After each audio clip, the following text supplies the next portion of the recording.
Welcome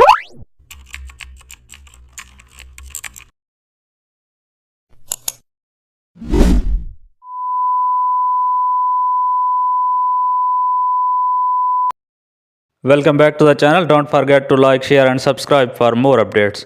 Today we will create an event poster using custom shapes in Photoshop. Start with a vibrant purple background. Open the custom shape tool. Select the music note shape. Add several tones around the poster.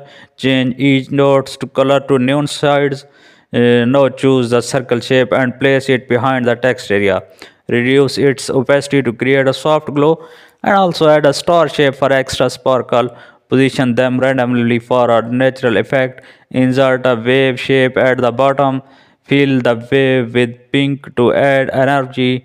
Add the event name in big bold letters and also add a date and venue below. Your music event poster is fully designed in Photoshop.